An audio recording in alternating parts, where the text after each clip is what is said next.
आज से करीब 100 साल पहले एक 7 साल का लड़का मैसूर पैलेस के सामने खड़ा था। वो सिर्फ एक बार पैलेस को अंदर से देखना चाहता था, लेकिन एक तरफ जहाँ वो पैलेस राजघराने के लिए था, वहीं वो लड़का एक मामूली से प्यून का बेटा। इसीलिए उसकी ये ख्वाहिश पूरी ना हो सकी। लेकिन उस समय किसी को अंदाजा तक नहीं था कि आगे चल के यही लड़का मैसूर के इसी पैलेस से इंस्पायर्ड होके खुद का पैलेस होटल बनाएगा, और केवल एक पैलेस होटल ही नहीं बल्कि पूरी दुनिया की बेस्ट होटल चेन खड़ी कर देगा। ये कहानी है द लीला होटल्स की। साल 1922 केरला के कन्नूर शहर के पास एक छोटे से गांव में एक टूटी फूटी झोपड़ी में जन्म होता है कृष्णन नायर का। उनके फादर एक गवर्नमेंट प्यून थे और मदर कोकोनट से ऑयल निकाल कर बेचा करती थी, जिस कारण उनके हाथों में छाले पड़ चुके थे। फैमिली की हालत देखते हुए कृष्णन को बचपन में ही एजुकेशन की इंपॉर्टेंस समझ आ चुकी थी, इसीलिए उन्होंने स्कूल को अपना मंदिर बना लिया। संस्कृत से लेकर साइंस तक सभी कॉन्सेप्ट्स में खुद को डुबा दिया। लकीली जब उनके एक्सेप्शनल डेडिकेशन और टैलेंट के बारे में वहाँ के राजा को पता चला, तो उन्होंने डिक्लेयर कर दिया कि कृष्णन की हायर एजुकेशन का पूरा खर्चा वो उठाएंगे। इसी सपोर्ट के चलते कृष्णन ने आगे चल के मद्रास के गवर्नमेंट आर्ट्स कॉलेज में एडमिशन ले लिया। उनका सपना था कॉलेज कंप्लीट करके एक रिस्पेक्टेबल नौकरी करना, लेकिन उन्हें किस्मत का साथ नहीं मिला। उनकी फैमिली अभी भी फाइनेंशियली स्ट्रगल कर रही थी, पेरेंट्स की एज हो रही थी और उन्हें जल्द से जल्द कृष्णन का सपोर्ट चाहिए था। इसीलिए 1942 में कृष्णन ने 20 साल की उम्र में कॉलेज को बीच में ही छोड़ दिया और ब्रिटिश इंडियन आर्मी में नौकरी ले ली। उन्हें सिविलियन वायरलेस ऑफिसर के तौर पे अबोटाबाद की बर्फीली पहाड़ियों में पोस्टिंग मिली। यहाँ उनका काम था एलाइड आर्मी के क्रिप्टिक मैसेजेस को सुनना और उन्हें डिकोड करके हेडक्वार्टर्स भेजना। कृष्णन को अपनी लाइफ में पहली बार चीजें सेटल होती हुई दिख रही थी। वो फैमिली को फाइनेंशियली सपोर्ट भी कर पा रहे थे, लेकिन तभी एक बहुत बड़ी ट्रेजेडी हो जाती है। केरला में एक फेमाइन, एक अकाल आ जाता है, जिसमें करीब 40,000 लोगों की जान जाने वाली थी। एक तरफ कृष्णन को आर्मी बेस में 3 टाइम का खाना मिलना गारंटीड था, तो वहीं उनके गांव के लोग, उनके बचपन के दोस्त भूख से दम तोड़ रहे थे। उनके लिए ये बात अनएक्सेप्टेबल थी, इसीलिए उन्होंने जॉब क्विट कर दी और लोगों की मदद करने केरला वापस लौट आए। उन्होंने इमीडिएटली गवर्नमेंट के सिविल सप्लाईज डिपार्टमेंट को ज्वाइन कर लिया, जहाँ उन्हें राइस, शुगर और केरोसिन जैसे एसेंशियल्स को आम जनता तक पहुंचाने का इंचार्ज बना दिया गया। बहुत जल्द उन्हें रियलाइज हुआ कि पूरा सिस्टम करप्ट ऑफिशियल्स और डीलर्स से भरा हुआ है, जिस कारण खाना लोगों तक नहीं बल्कि ब्लैक मार्केट में पहुंच रहा था। लेकिन कृष्णन ने चार्ज लेते ही ये सब एक झटके में ही रोक दिया। वो डिपार्टमेंट से निकलने वाले एक एक दाने का हिसाब रखने लगे और करप्ट डीलर्स को ब्लैक लिस्ट कर दिया। बहुत जल्द पूरे कन्नूर में उनकी ईमानदारी की चर्चा होने लगी और वो एक लोकल हीरो बन गए। सिचुएशन कंट्रोल होते ही कृष्णन ने दोबारा आर्मी ज्वाइन करने का डिसीजन लिया और इस बार उनका सिलेक्शन हुआ शॉर्ट कमीशन ऑफिसर के तौर पे, जो एक रियल कॉम्बैट रोल था। उन्हें मराठा लाइट इन्फेंट्री में असाइन किया गया और कुछ ही साल में वो कैप्टन की रैंक तक पहुंच गए। और तभी उनकी लाइफ में एक मेजर टर्निंग पॉइंट आया। कन्नूर के सबसे रिस्पेक्टेड बिजनेसमैन ए.के. नायर कई सालों से कृष्णन को ऑब्जर्व कर रहे थे। फेमाइन के दौरान उनके काम और उनके बेहतरीन आर्मी करियर से वो काफी इम्प्रेस थे, इसीलिए उन्होंने अपनी बेटी की शादी कृष्णन से करने का डिसाइड कर लिया। दोनों साइड्स के एग्रीमेंट के बाद 1950 में उनकी शादी हो गई। ए.के. नायर की बेटी और कृष्णन की वाइफ का नाम था लीला, वही लीला जिसके नाम पे कृष्णन एक दिन दुनिया का बेस्ट होटल ब्रांड बनाने वाले थे। जहाँ दूसरे लोग कृष्णन में एक सक्सेसफुल आर्मी ऑफिसर देख रहे थे, वहीं लीला ने एक ऐसा लीडर देखा जो खुद का बिजनेस एम्पायर बना सकता था। इसीलिए 1952 में उन्होंने कृष्णन को आर्मी क्विट करने के लिए कन्विंस कर लिया। लीला के फादर कन्नूर में राजेश्वरी मिल्स चलाते थे, जहां हाई क्वालिटी फैब्रिक्स बनते थे। कृष्णन ने डिसाइड किया कि वो इसी मिल के लिए एक सेल्स एजेंट बनेंगे। उनका काम था कन्नूर से फैब्रिक के सैंपल्स उठाना और बॉम्बे के मूलची जेठा मार्केट में शॉप टू शॉप जाकर ऑर्डर्स लेना, जिसके बदले उन्हें एक कमीशन मिलता था। रातों रात वो एक रिस्पेक्टेड आर्मी ऑफिसर से गली गली भटकने वाले एक सेल्स एजेंट बन गए थे। पीठ पीछे लोग उनके ऊपर हंसते थे, लेकिन उन्हें कोई अंदाजा नहीं था कि कृष्णन केवल फैब्रिक्स नहीं बेच रहे थे, वो साइलेंटली इस बिजनेस को मास्टर कर रहे थे। 1958 में कृष्णन ने तमिलनाडु में एक यूनिक फैब्रिक डिस्कवर किया, एक लाइट वेट और ब्रीदेबल कॉटन फैब्रिक, जिसे केवल नेचुरल इंग्रेडिएंट्स जैसे इंडिगो, टर्मरिक और सेसमे ऑयल से डाई किया जाता था, जिस कारण इसके कलर्स काफी वाइब्रेंट थे और सेंट एकदम नेचुरल थी। लेकिन इस कपड़े में एक बहुत बड़ी प्रॉब्लम थी, इसे वॉश करने पर इसके अलग अलग कलर्स ब्लीड करके एक दूसरे में मिक्स हो जाते थे। लेकिन कृष्णन ने इसी प्रॉब्लम को एक एडवांटेज में बदल दिया। उन्होंने इस फैब्रिक को अमेरिकन इंपोर्टर्स को पिच किया और कहा कि हर वॉश के साथ इस कपड़े के कलर्स ब्लीड करके एक दूसरे में मिक्स हो जाएंगे और एक नया पैटर्न बना देंगे। मतलब कस्टमर तो एक गारमेंट के लिए पे करेगा, लेकिन हर वॉश के बाद उसे एक न्यू लुकिंग गारमेंट मिल जाएगा। अमेरिका में इस फैब्रिक से जैकेट, शर्ट्स और शॉर्ट्स बना के बेची गई और क्योंकि ये मद्रास से था तो इसका नाम पड़ा ब्लीडिंग मद्रास। लोगों को ये कपड़े इतने पसंद आए कि एक ही हफ्ते में न केवल पहला लॉट आउट ऑफ स्टॉक हो गया, बल्कि ये अमेरिका में एक फैशन सेंसेशन बन गया, जिसके बाद कृष्णन के पास ऑर्डर्स की लाइन लग गई और ये उनके लिए एक बहुत बड़ी सक्सेस बन गया। लेकिन कृष्णन को एक बात खटक रही थी, वो अभी भी केवल एक मिडिलमैन थे और अब उनका एक स्ट्रॉन्ग डिजायर था कि इंडिया में अपना खुद का फिनिश प्रोडक्ट मैन्युफैक्चर करना। तभी लंदन की एक ट्रिप के दौरान उनकी वाइफ लीला ने स्कॉटिश लेस को कर्टेन्स, टेबल लिनन और ड्रेसेस में यूज होते देखा और उन्होंने कृष्णन को इसी लेस को इंडिया में मैन्युफैक्चर करने का आइडिया दिया। लेकिन इसे मैन्युफैक्चर करना आसान नहीं था। इसे बनाने के लिए sophisticated Scottish machines, massive capital और स्किल्ड लेबर चाहिए था। लेकिन कृष्णन ने समहाउ ये सब मैनेज कर लिया और 1964 में मुंबई में स्टार्ट हुआ लीला स्कॉटिश लेस, इंडिया का पहला लेस मैन्युफैक्चरिंग यूनिट। बिजनेस को इमीडिएट सक्सेस मिली। मिस इंडिया मेहर मिस्त्री ने उनके लेसेस से बने ड्रेस को ऑन स्टेज पहना। बॉलीवुड के बिगेस्ट स्टार राजेश खन्ना ने उनका कुर्ता अपने बर्थडे में पहना और पूरे इंडिया में उनका ब्रांड लग्जरी का सिनोनिम बन गया। अगले 15 सालों में कृष्णन के बिजनेस ने एक्सपोनेंशियल ग्रोथ देखी और फिर एक दिन सब कुछ कोलैप्स हो गया। 1979 में फैक्ट्री की कई मशीनें एक साथ ब्रेक डाउन हो गई। स्कॉटलैंड से स्पेयर पार्ट्स मंगवा के इन्हें रिपेयर किया जा सकता था, लेकिन इंडिया के on going foreign currency crisis के चलते गवर्नमेंट ने इस इंपोर्ट पे रोक लगा दी। एज अ रिजल्ट प्रोडक्शन बंद हो गया, ऑर्डर्स कैंसिल हो गए और कृष्णन ने जो एक्सपेंशन और रॉ मटेरियल्स खरीदने में पैसे इन्वेस्ट किए थे वो सब डूब गए। 57 की एज में कृष्णन की वर्थ जीरो नहीं नेगेटिव हो चुकी थी। डेट चुकाने के लिए उनके मुंबई का घर बिकने पे आ गया था। मतलब सर्वाइवल के लिए उन्हें जल्द से जल्द कुछ करना था।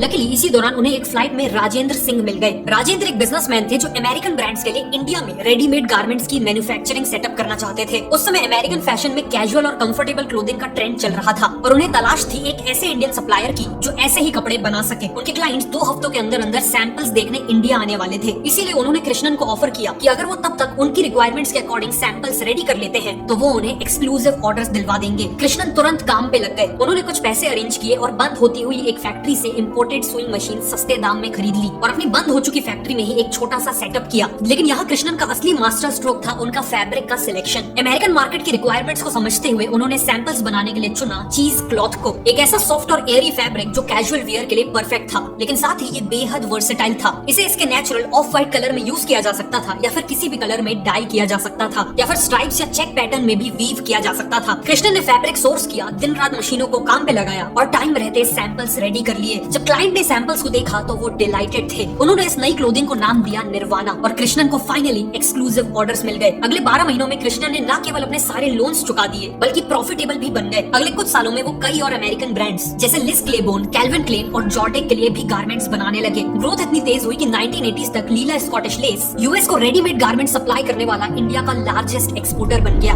1983 तक कृष्णन की एज थी 61 और वो ऑलरेडी एक सक्सेसफुल बिजनेस एम्पायर के मालिक थे। ऐसे में कोई और होता तो रिटायरमेंट की सोचता, लेकिन उनके लिए तो ये केवल शुरुआत थी। सालों पहले वो अपनी एक बिजनेस ट्रिप पे न्यूयॉर्क के वॉल्डोर्फ एस्टोरिया नाम के होटल में रुके थे, जो पूरी दुनिया का one of the most luxurious hotel है। होटल का खुद का प्राइवेट रेलवे प्लेटफॉर्म था जहाँ लोग अपनी प्राइवेट रेल कार से आ सकते थे। खुद का पावर प्लांट था और रॉयल इंटीरियर्स थे। इसी होटल से इंस्पायर होकर कृष्णन ने सपना देखा इंडिया में एक वर्ल्ड क्लास होटल एम्पायर बनाने का और अब वो इसी सपने को पूरा करने निकल पड़े। उन्होंने देखा कि नॉर्थ बॉम्बे में सहार इंटरनेशनल एयरपोर्ट डेवलप हो रहा है, जिसे आज हम छत्रपति शिवाजी महाराज इंटरनेशनल एयरपोर्ट के नाम से जानते हैं। अब एयरपोर्ट तो बन रहा था लेकिन आसपास एक भी लग्जरी होटल नहीं था। दोनों ताज और ओबरॉय होटल साउथ बॉम्बे में थे। ऑल्सो एयरपोर्ट के पास जनरली सस्ते होटल्स खुलते थे। इंडस्ट्री का मानना था कि एयरपोर्ट होटल्स केवल उन लोगों के लिए है जो अपनी फ्लाइट से पहले कुछ घंटों के लिए सस्ते में कहीं रुकना चाहते हैं। लेकिन कृष्णन ने देखा कि सिंस मुंबई इंडिया का फाइनेंशियल कैपिटल है तो बड़े बड़े बिजनेसमैन, सेलिब्रिटीज और वीआईपीज इसी होटल से आएंगे और उन्हें नियर बाय एक लग्जरी होटल चाहिए होगा। और इसी आइडिया के साथ उन्होंने एक नई कंपनी बनाई, होटल लीला वेंचर्स लिमिटेड। उन्होंने फंड रेज किया, एयरपोर्ट के पास 13 एकड़ की लैंड एक्वायर की और कंस्ट्रक्शन शुरू किया।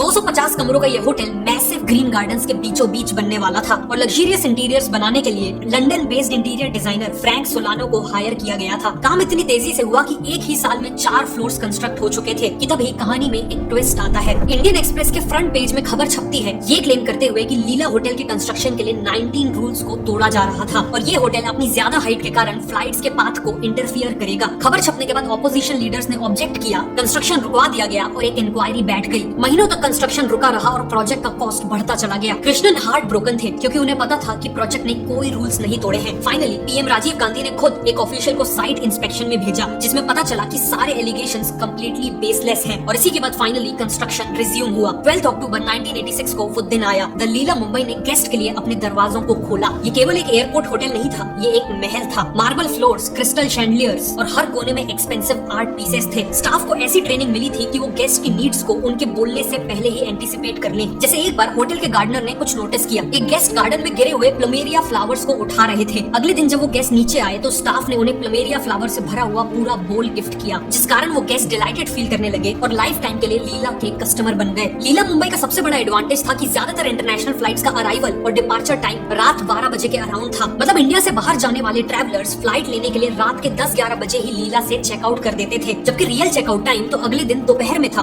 फिर उसी फ्लाइट से जो पैसेंजर इंडिया आया था वो लीला में चेक इन कर लेता था। मतलब एक दिन में एक रूम से लीला को 2 बार रेंट मिलता था। ओपनिंग होते ही लीला मुंबई हाई नेटवर्थ इंडिविजुअल्स के लिए गो टू होटल बन गया। ऑल्सो क्योंकि फिल्म सिटी नॉर्थ मुंबई में थी तो बॉलीवुड के स्टार्स, डायरेक्टर्स और प्रोड्यूसर्स के लिए भी लीला फर्स्ट चॉइस बन गया। और इसी तरह कृष्णन का पहला होटल ही एक मैसिव सक्सेस बन चुका था। मुंबई की सक्सेस के बाद अब बारी थी बैंगलोर फतेह करने की। बचपन में कृष्णन मैसूर पैलेस के अंदर जाने की सोच भी नहीं सकते थे और आज 65 साल बाद उसी कृष्णन ने डिसाइड किया कि वो उसी मैसूर पैलेस से इंस्पायर्ड एक पैलेस होटल बनाएंगे। 1990s में बैंगलोर में आईटी बूम चल रहा था। इन्फोसिस, विप्रो, आईबीएम और ओरेकल जैसी कंपनीज ऑफिसेस खोल रही थी। इन्हीं कंपनीज के टॉप एग्जीक्यूटिव्स, फॉरेन क्लाइंट्स और बिजनेस ट्रैवलर्स को प्रीमियम एकोमोडेशन नीडेड था। मार्केट बहुत बड़ा था लेकिन कंपटीशन भी कम नहीं था। 106 रूम्स के साथ ताज वेस्ट एंड होटल और 120 रूम के साथ दी ओबरॉय होटल ऑलरेडी एस्टैब्लिश्ड थे। इसीलिए कृष्णन ने कुछ ऐसा करने का डिसाइड किया जिसने मार्केट को हिला के रख दिया। उन्होंने अनाउंस किया कि वो 256 रूम्स के साथ एक होटल बनाएंगे जो ताज और ओबरॉय के कंबाइंड साइज से भी ज्यादा था। इससे हुआ ये कि होटल शुरू होने से पहले ही लीला पैलेस होटल को बैंगलोर के लार्जेस्ट लग्जरी होटल की ब्रांडिंग मिल गई।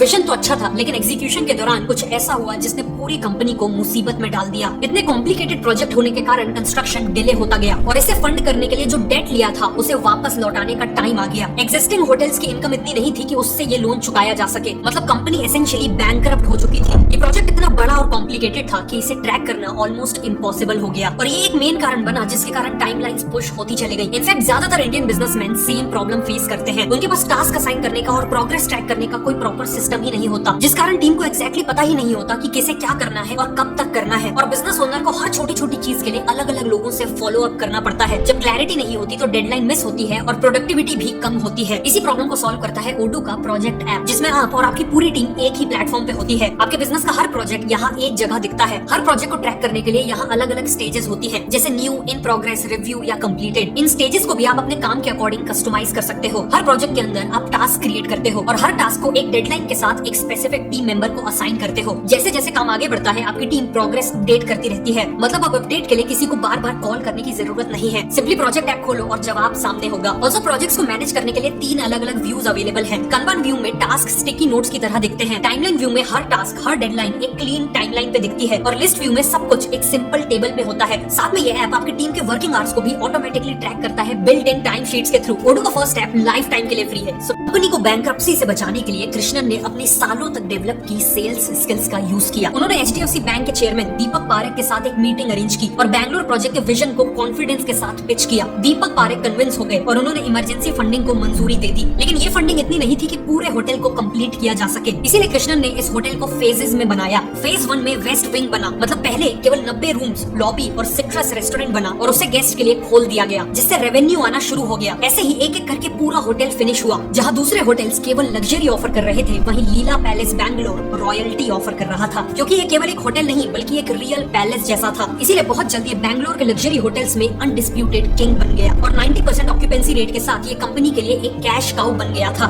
इस सक्सेस के बाद लीला होटल्स की रफ्तार और भी तेज हो गई। मिड 2000s तक ये मुंबई और बैंगलोर के साथ साथ गोवा और कोवलम में भी वर्ल्ड क्लास रिजॉर्ट्स के साथ एक्सपैंड कर चुके थे। लेकिन अभी भी एक बहुत बड़ा गैप फिल करना बाकी था। कृष्णन को पता था कि जब तक वो इस एक शहर में अपने आप को साबित नहीं कर लेते तब तक लीला इंडिया में एक टॉप टियर होटल चेन नहीं कहला पाएगा। और वो शहर था महाराणाओं की भूमि उदयपुर। उदयपुर इंडिया की अल्ट्रा लग्जरी वेडिंग्स के लिए एक टॉप डेस्टिनेशन था। जब 1983 में जेम्स बॉन्ड की मूवी यहाँ शूट हुई तो ये पूरी दुनिया से टूरिस्ट को अट्रैक्ट करने लगा था और हर टॉप होटल चेन का फ्लैगशिप और सबसे एक्सपेंसिव होटल उदयपुर में ही था। जैसे एक और था the legendary Taj lake palace, एक 270 साल पुराना मार्बल मॉन्यूमेंट जो लेक पिछोला के बीचों बीच बना था। वहीं दूसरी ओर था दी ओबरॉय उदय विलास। 30 एकड़ में बना ये पैलेस होटल अपने प्राइवेट पूल्स और फ्लॉलेस सर्विस के लिए जाना जाता था। 2015 में इसे best hotel in the world का अवार्ड मिलने वाला था। लेकिन कृष्णन ने ठान लिया कि चाहे चैलेंज कितना भी बड़ा हो वो उदयपुर में लीला को एस्टैब्लिश करके ही रहेंगे। उन्होंने लेक पिछोला के किनारे एक पिंक स्ट्रक्चर स्पॉट किया जहाँ दूसरों को ये केवल एक खंडर दिख रहा था, वहीं कृष्णन ने इसमें अपना फ्यूचर होटल देख लिया था। उन्होंने वहाँ 6 एकड़ का एरिया खरीद लिया और कंस्ट्रक्शन स्टार्ट कर दिया। उनका प्लान था कि होटल का ग्रैंड एंट्रेंस लेक पिछोला की ओर खुलेगा और गेस्ट बोट से आएंगे। लेकिन सालों की मेहनत के बाद जब होटल बनके तैयार हुआ तो ऐसा लगा कि जैसे किस्मत ने उनके साथ खिलवाड़ किया हो। ओपनिंग से पहले लेक पिछोला कम्प्लीटली सूख गया, मतलब गेस्ट के लिए होटल के अंदर आने का कोई रास्ता ही नहीं था। लेकिन कृष्णन ने हार नहीं मानी। उन्होंने टीम के साथ कैलकुलेशंस की और डिसाइड किया कि वो ऑपोजिट साइड में 1.5 एकड़ लैंड खरीदेंगे और होटल को मेन रोड से कनेक्ट करते हुए एक रोड बनाएंगे। प्रॉब्लम ये थी कि इस 1.5 एकड़ में कई अलग अलग अलग लोग रहते थे। उन सब से नेगोशिएट करना, उन्हें मनाना बेहद मुश्किल था, लेकिन समहाउ एक एक करके डील्स क्लोज हुई, लैंड एक्वायर हुई और रोड बनी। और कुछ महीनों बाद लकीली लेक की प्रॉब्लम भी सॉल्व हो गई। इस होटल के रूम्स ताज और ओबरॉय से काफी बड़े थे। हर एक रूम से लेक का व्यू मिलता था और होटल का स्टाफ आपको लिटरली किंग और क्वीन की तरह ट्रीट करता था। जैसे एक बार एक गेस्ट अपने साथ भगवान की मूर्तियां लेकर आई थी और एक दिन जल्दबाजी में वो मूर्तियों को ड्रेसिंग टेबल पे छोड़ के घूमने निकल गई। जब वो वापस आई तो उन्होंने देखा कि होटल स्टाफ ने प्रॉपर रिस्पेक्ट के साथ मूर्तियों को रेड सिल्क कपड़े पे रख दिया था और प्रॉपर रिचुअल के अकॉर्डिंग उनके सामने मैरीगोल्ड फ्लावर्स भी चढ़ाए थे। होटल बनते वक्त कृष्णन ने एक इंटरेस्टिंग चीज नोटिस की। उनके होटल का बेस्ट व्यू मिलता था ताज लेक पैलेस से, क्योंकि वो बिल्कुल सामने था। इसीलिए उन्होंने टॉप आर्किटेक्ट बिल बेंसली और एक लाइटिंग एक्सपर्ट को हायर किया और उन्हें ऐसी लाइटिंग लगाने को कहा ताकि ताज लेक पैलेस के गेस्ट उनके होटल को नोटिस करें, स्पेशली रात में। उन्होंने न केवल लाइटिंग की बल्कि पूरे होटल को ज्वेल से सजा दिया, जिस कारण रात होते ही लीला पैलेस ऐसे ग्लो करता था जैसे कोई सपनों का महल हो। ताज में रुकने वाले गेस्ट इसे नोटिस करते थे, अगले दिन कॉफी के बहाने लीला पैलेस होटल विजिट करते थे और अपनी नेक्स्ट ट्रिप पे उनमें से कई लोग लीला को चूज करते थे। इसी के साथ फाइनली लीला होटल्स ने उदयपुर में भी अपनी जगह बना ली थी और कृष्णन ने अपनी लाइफ का सबसे बड़ा चैलेंज सक्सेसफुली पार कर लिया था।